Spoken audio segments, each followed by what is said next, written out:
Welcome sa Tagalog Horoscope, ang iyong gabay sa pang-araw-araw na buhay. Hatid namin ang pinakadetalyadong horoscope na magsisilbing gabay mo sa pera, trabaho, pag-ibig, kalusugan, at swerte.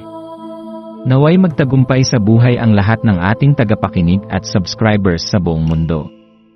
Maraming salamat sa pag-subscribe at tanggapin ang siksik, liglig, at umaapaw na biyayang hatid ng Tagalog Horoscope. Ito ang iyong pang-araw-araw na horoscope para sa Cancer para sa Mayo 12, 2025. Habang ang flower moon ay buong-buong nagniningning sa kalangitan, may isang natatanging mahika na bumabalot sa iyo ngayon, Cancer. Ang araw na ito ay tila isang maselang obra ng kalikasan at damdamin, kung saan ang iyong likas na kakayahang maramdaman ang emosyon ng mga tao sa paligid mo ay lalo pang lalalim. Ang ganitong damdamin ay hindi lamang basta pakiramdam, ito ay isang biyaya na nagbibigay sa iyo ng kakayahang makalapit sa puso ng iba. Sa araw na ito, makakaramdam ka ng mas malalim na koneksyon sa hindi sinasabi, sa mga pananahimik na may dalang lungkot o saya, sa mga titig na may kwento, at sa mga salita na hindi na kailangang bitawan upang maintindihan.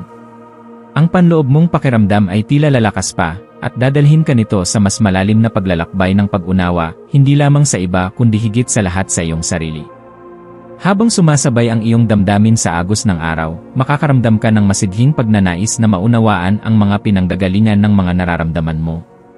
Maaaring may mga emosyong lumitaw mula sa iyong nakaraan, mga sugat na hindi pa lubusang gumagaling, o mga alaala ng kabiguan at tagumpay na nagbibigay saysay sa kasalukuyan mong pagkatao. Sa mga ganitong pagkakataon, ang panahong ito ay isang paanyaya na yakapin mo ang sarili mong kabuuan, kasama na ang lahat ng kahinaan, lahat ng hindi mo maipaliwanag, at lahat ng bahaging gusto mong pagalingin. Huwag mong itulak palayo ang mga damdaming ito, bagkus, pakinggan mo ang mga tahimik nilang sigaw. Sapagkat sa pagdinig mo sa kanila, makakahanap ka ng kapayapaan at kalinawan. Sa panahong ito, ang iyong intuisyon ay parang ilaw sa gitna ng dilim. Sa bawat interaksyon na iyong mararanasan, sa bawat sulyap, galaw, at salita ng ibang tao, tila makikita mo ang higit pa sa kung anong nakikita ng mata. Ang mga bagay na dati mong binabaliwala ay biglang magkakaroon ng kahulugan.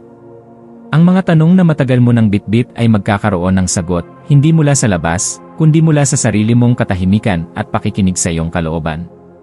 Ito ay isang napakahalagang araw para sa pagmumuni-muni.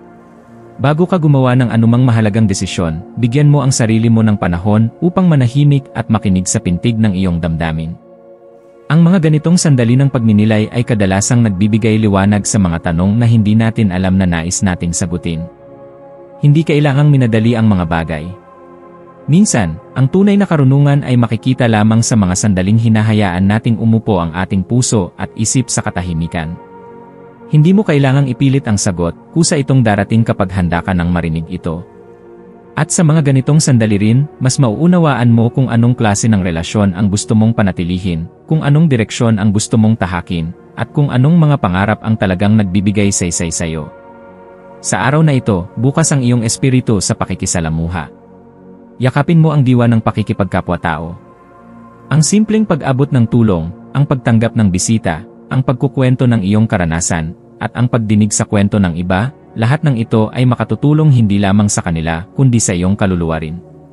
Sa mga ganitong interaksyon, nakakahanap tayo ng panibagong pag-asa, at mas nauunawaan natin kung paano tayo bahagi ng isang mas malaking kabuuan. Minsan, ang isang simpleng ngiti o yakap ay sapat na upang maibsan ang bigat na hindi natin alam ay bitbit ng isang tao. Mapapansin mong may kakaibang pagnanasak ang matuklasan ang mga usaping kadalasang iniiwasan ng marami. Ang mga paksa na tila bawal o delikado ay biglang nagiging kawili-wili. Ang kagustuhan mong unawain ang mga ito ay hindi kabaliwan, kundi isang senyales ng iyong lumalawak na kamalayan.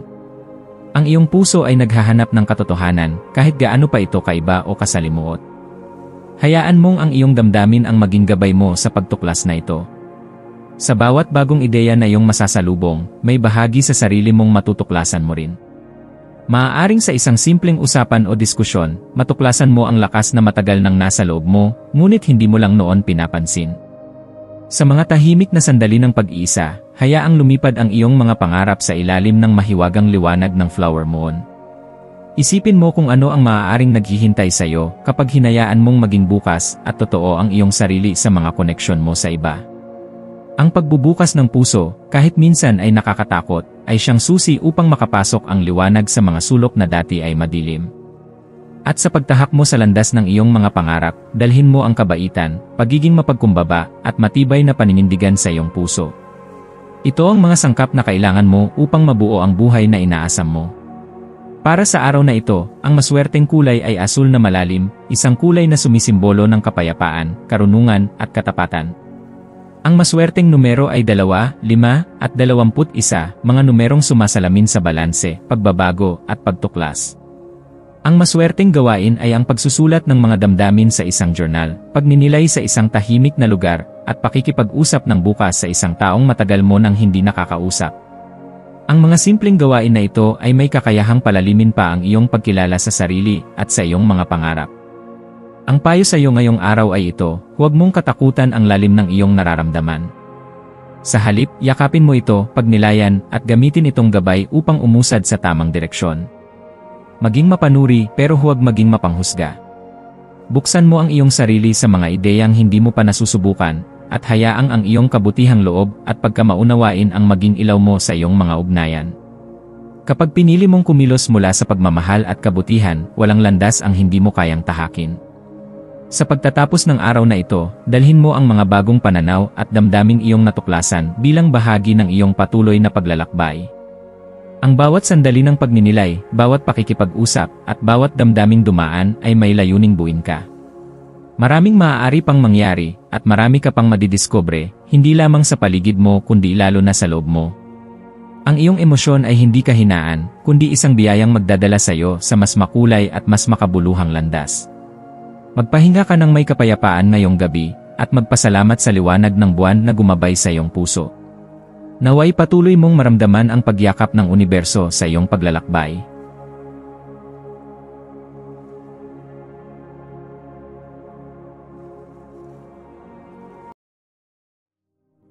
Tayo ay magkaroon ng kaunting sandali upang ipagdasal ang lahat ng mga dalangin ng ating mga subscribers, na sana'y matamo nila ang kanilang mga pinapangarap sa buhay, magandang trabaho, mabuting kalusugan, payapa at masayang pamumuhay, at siksik, liglig at umaapaw na biyaya at kayamanan.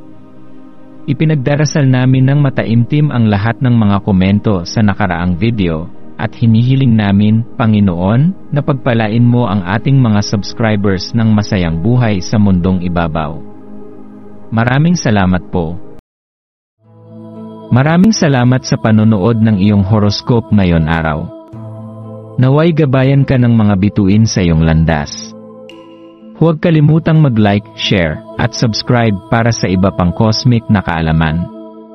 Hanggang sa muli, manatiling konektado sa universo.